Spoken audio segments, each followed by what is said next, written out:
Hey, what's up and welcome to Hack My Growth. Today we're going to be talking about 9 powerful SERP features that you can use to rank your website on the first page of Google without actually owning one of those special blue links. All right, let's go. Hey, thanks so much for checking out this video. If this is your first time watching or maybe been watching a while and haven't yet hit subscribe, please do so now. We would love to have you join our community. So we're going to be talking about the 9 SERP features that you can rank for inside of Google search without actually owning one of those blue link spots. So in the past, we really just had 10 listings on that first page that you could rank for organically. But today, along with Google's changing algorithm, they've also changed the way that the SERP features exist and how they're really laid out. This is due to a lot of people engaging with cell phones and smart devices like iPads, as well as the way that users just have shifted the way that they expect search results to perform for them. So what are some of those other ways that we can rank for on Google, and how do we get those positions? So the first one we want to talk about is the direct answer box. This shows up when you ask Google a direct question that could have like a specific answer, like who was the 17th president of the United States, or what's 24 times 14? Instead of actually showing you a listing, up at the top, usually what Google will have is a direct answer. It'll tell you specifically the answer to the question that you're asking. The second feature is the featured snippet box. This is very similar to the direct answer, but it has a link to the supporting site and a little bit more information associated as well. It's also a little bit easier to rank for. So a featured snippet box is going to pull maybe an image and a paragraph, as well as the title and a link to that specific page. Typically, if it's a biography, you're going to see stuff here from Wikipedia or encyclopedia sites, but you'll also have things like bullets, so maybe like a bullet list or a numbers list, maybe steps 1, 2, 3, and 4. You can even see tables in these featured snippet boxes.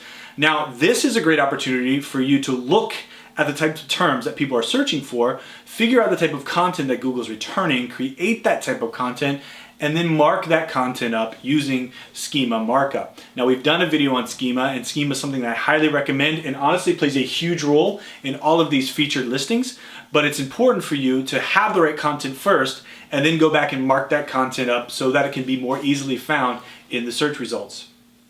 The third one is rich snippets. Now, this is directly impacted by schema markup. This is typically where you see like the title, you have a URL, and then right below that, in between the URL and the description, you might see reviews, or you might see some other links associated with that piece of content, but it's typically those 5-star, 4-star reviews. Now, those are pulled from schema. Those are pulled from structured data. This is how you can use structured data to make your listing look a little bit better, stand out a little bit more from your competition, and allow your site to get a lot more visibility. The fourth is mobile rich cards. Now, this is specifically to mobile, and Google's adapted the way the search results are going to look on a mobile device to make it more mobile. It's going to have those nice boxes with an image and a big title and a link straight to that piece of content that they're believing is the most worthy of that placement. So again, you want to have your data structured. You also want to make sure that it's tagged appropriate, and it wouldn't hurt to make sure that you're using accelerated mobile pages as well. That is something that is sponsored and supported by Google, and it's something that you also should be taking note of as a webmaster and really playing into your marketing strategy when it comes to mobile viewership. The fifth one is known as the knowledge graph. So the knowledge graph is pulling content from a lot of places. Again, it's pulling from Wikipedia, maybe from maps, maybe from the images, in a lot of areas, and putting it together. Typically what you'll see is the image here with maybe a map associated with it, and then some more information underneath it. Again, the knowledge graph is pulling stuff from schema. So you want to have organizational schema, you want to have location schema, you want to dive a little bit deeper into what your thing is, person, place, or thing. Structured data is going to help you explain that a little bit better. You need to structure your data in the way that Google's expecting it for the knowledge graph. Similar to the knowledge graph, we have the knowledge panel. Now, this is typically more with locations that have ratings and rankings as well. Because you'll notice in a knowledge panel, you'll have get directions or see the website, as well as maybe something to do with the reviews here. So again, as you're seeing these start to come together, where you need to have the right content, you need to have the right images, but then you also want to make sure that your website is marked up using schema. I've said that a couple times now. And at the end of this video will be another video that you can use to learn how to use structured data and use schema.org. It can seem overwhelming at first, but trust me, watching the video, start to implement it, you'll get the hang of it, and your site's going to start seeing much better results in search. Number 7 is 100% local, and it's the local pack. This is if you're looking for a local business, you're Googling on your phone or maybe on your PC at home, and you're going to see a map, and then you're going to see listings under that map. It's going to have the location of the place. It's going to have a pin in the map where that location is. It's maybe going to have some reviews, some links to a website, as well as images. This is where you want to make sure that you have your NAP, your name, address, and phone number on your website. Also, make sure that you have an optimized Google My Business listing. That's where they're going to pull images and locations into the local maps, is using Google My Business. Now, it used to be that you also needed to have a Google Plus account and all that, but as we know, Google Plus has died. Goodbye, Google Plus. May you rest in peace.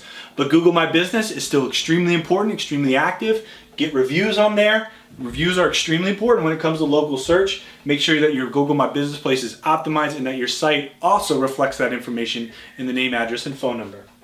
Number 8 is a very cool box, and it's called People Also Ask For. So let's say somebody types a query into Google. Well, if you go down the page, you also might say, hey, they asked for this question, but they also followed up with this question and this question and this question. They're probably like a level of 5 questions, and once you click into a question, they're going to add more. So this is a way for you to slide into that first page results by humming in People Also Ask For. So you may be not ranking for that specific term or phrase, but you could be ranking for something related. And this is where understanding semantic markup, understanding the related keywords and topic-based SEO is extremely important, because this is going to make sure that your site's not just focused on one term, but it's focused on owning a topic. And inside that topic, you're going to have hundreds and sometimes thousands of different terms that your website can start to rank for. So look at these People Also Ask For questions and say, do I have content that answers that question? If not, how can I create the right answer or try to anticipate people's answers? Again, Google is trying to deliver the best result in the shortest amount of clicks. A lot of people will do 2, 3, or 4 searches before they get the right answer. The People Also Ask For box is trying to help people skip maybe that second or third search and show a question that they may be thinking about asking in order to get that result. So typically inside these, there's only one listing. So it's important that you have the right content and that you can connect it to your overall strategy in website content. So the last one is number 9, and this has to do with the image pack. And today we also have the video carousel, and sometimes you'll see a video pack as well. Now, this is when an image or a video shows up for a specific keyword. Now, this is where you need to optimize the multimedia parts of your content. Just putting an image or a video on your site isn't necessarily going to mean it'll rank here in search. For images, make sure that the title, that the alt tag, that the description of the image has your keywords in them and that they're keyword focused and they make sense for the content.